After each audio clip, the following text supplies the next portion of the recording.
चक्क मला 12:45 वाजले होते हे भांडे चमकवायला आणि मला कोणीही हालतीत करायचं होतं, कारण उद्याचा सण आहे, हरतालिका होती आणि म्हटलं उद्या वेळ मिळायचा नाही आपल्याला आणि बाजार पण होता. सो सकाळी उठले, मस्तपैकी अशी पूजा केलेली, बघू शकता खूप छान पूजा झालेली. आणि मी ना 10 दिवसासाठी देवाची जागा चेंज केली, म्हणजे जिथे देव राहणार आहे तिथे गणपती बसवायचा आहे मला. त्याच्यानंतर मस्तपैकी आज बाजार होता म्हणून असं सगळं डिस्प्ले केला होता. एवढं सगळं सामान लावलेलं होतं ना की आम्ही सुद्धा त्याच्यामध्ये दिसत नव्हतो की कुठे उभे आहे म्हणून.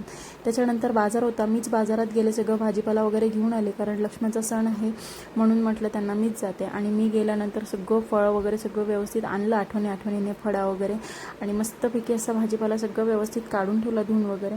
आणि आज उपवास स्वयंपाकाचं मला जास्त टेन्शन नव्हतं म्हणून मी निवांत होते. आणि मला ना गणपतीचं डेकोरेशन करायचं आहे, पण एवढं अंगपाय दुखत आहे की काय सांगू.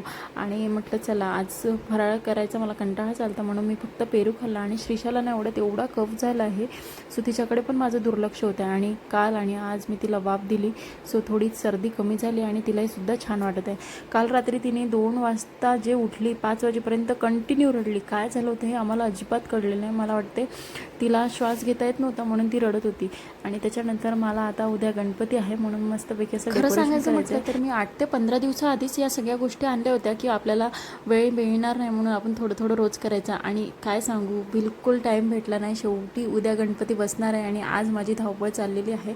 आता रात्र झाली तरी चालेल आणि पहाट झाली तरी चालेल, पण डेकोरेशन कंप्लीट करायचं आहे. चला तर उद्याच्या व्लॉगमध्ये मी तुम्हाला दाखवेल की मी कसं केलं आहे. ते साधं सिम्पलच करणार आहे, पण बघू आता कसं होतं. ते फर्स्ट टाईमच मी करणार आहे. आणि हा सगळा मी आता नेहमीसाठीच असा साचा बनवून घेतलेला आहे.